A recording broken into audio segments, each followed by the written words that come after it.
Hey everyone, I'm talking to you from NASA's British HQ. Now, at the moment, they're all upstairs having their annual D&D tournament. It can get a little rowdy, so I like to come down here into the broom cupboard, and it's where I like to watch some videos on YouTube. But there's a lot of people out there giving out some misinformation, and that's what I want to correct.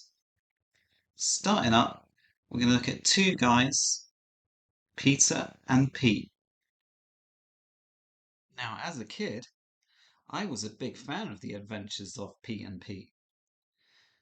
But now I can see they've gotten older, but not necessarily for the better, I'm afraid. They've become known for their more outlandish ideas. Some of their greatest hits have been water doesn't have hydrogen, air is its own element, and what is the best flavour of crayon? Confirmed. In the video I'm watching, they've got issue with light being considered a wave. Now this is actually a very complicated issue, and I'm sure they're going to have the nuance to handle it. Let's see. We're going to send light from way over there, all the way across the room, over to here, and we're going to carry all the sound information. Oh, we will. So that's going to be our source of sound. Okay. Now, at the other end of the light beam is going to be this projector. You've seen a projector like this? Yes, I have in school. Yeah.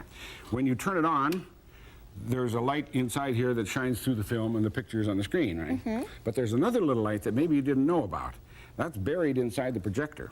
And right here, I've pulled out the element so it's right there. Mm-hmm. There's a little device that's something like the needle on the record. The needle on the record changed mechanical vibrations into electrical vibrations. I don't think the lads are really getting it. But at least it looks like Peter's enjoying himself. Well, this changes light vibrations into electrical vibrations. A little tube, a little sort of unit that does that. But Pete, I understand that you think that Peter is a little underdressed for this video.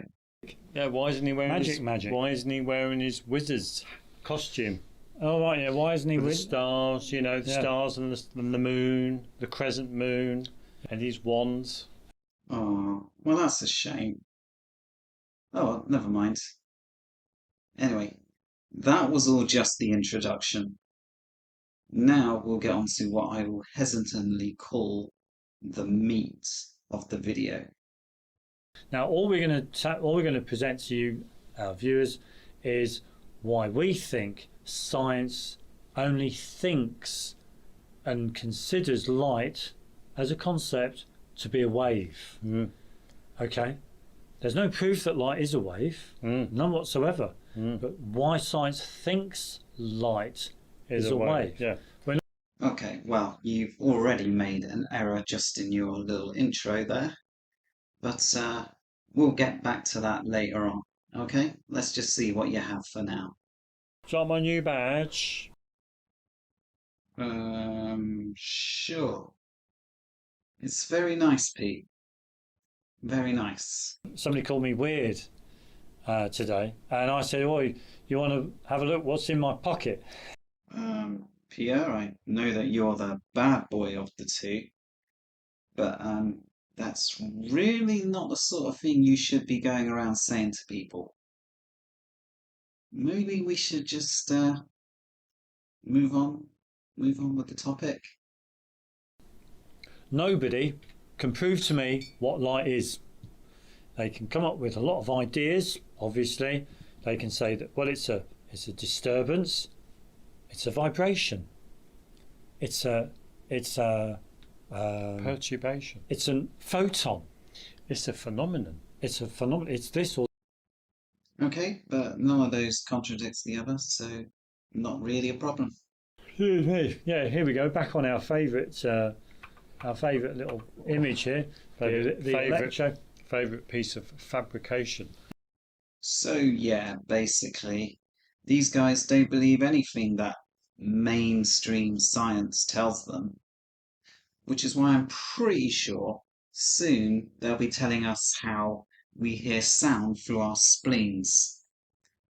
But anyway, yeah, obviously, electromagnetic spectrum fake. Electromagnetism exists as waves, okay? And you get wavelength. Ooh. And light, which is part of the electromagnetic spectrum, in man's eyes, in man's understanding, science's understanding, light is part of the electromagnetic spectrum. Yep, and light absolutely has a frequency. That's why our eyes are more sensitive to certain types of light than others. And we can measure this effect with just a simple light meter.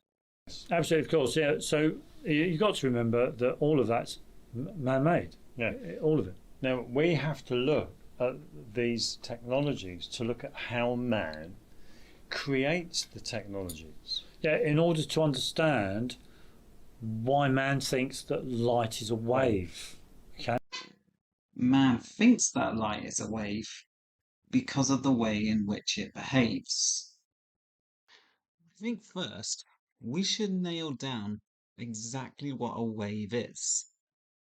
So, the simple definition of it is it's a propagation of disturbances from place to place in a regular and organized way. So, to visualize this, imagine putting a stone into a pond and then watching the ripples spreading out. You'll notice they move out in a very uniform pattern. So that's effectively how a wave behaves in physics. Instead of looking at all the technologies, we'll just look at radio waves as our base line. As a starting point. As a starting. Okay, radio waves. Let's see where you're going with this. This was Hertz's receiver. It's simply a loop of copper wire. Well, the big spark creates radio waves with enough energy to make a tiny spark jump across the gap between these balls in the receiver when they're held very close together. So yeah, that's how Hertz created his first radio wave. Where are we going? There we go. So an induction coil or spark coil, known as an inductorium or Ruhmkorff coil, after Heinrich Ruhmkorff, is a type of electrical transformer used to produce high voltage pulses, okay, from a low voltage direct current supply. Yeah. Okay, that's an induction coil. Oh, so what it's actually doing is that from a low voltage direct current supply. Yeah. So you'd have a low voltage steady current. Yeah. And then that would be transformed. Yeah. To high voltage pulses. High voltage pulses, yeah. So a high voltage non-direct current voltage. Yeah, sure. Okay, so there we have it. Light isn't a wave according to our lads, but instead it's just a series of electrical impulses. And they go on saying pretty much the same thing for the next 25 minutes or so. Okay, so now let's just have a look what science actually has to say about if light is a wave. Well, the answer is actually pretty complicated. For a long time, scientists argued over whether light was a particle or a wave. But then in 1801, Thomas Young came up with what's called the double slit experiment. And what Young found was that in some circumstances, light could behave like a wave, but in others, it could behave like a particle. So light actually has a dual nature as a wave particle. I will put more reading on this in the description.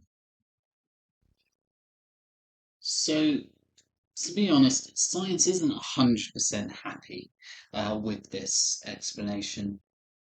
And to be fair to Peter and Pete, they're not entirely wrong to say that light isn't a wave, but they're not right either.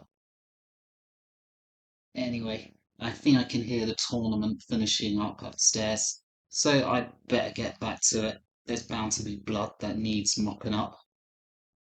So, Peter and Pete, how did you think it went? And the nearest you're going to get to a wave is this. Bye. Ooh, you cheeky little scamps. Starlight, and I'm out.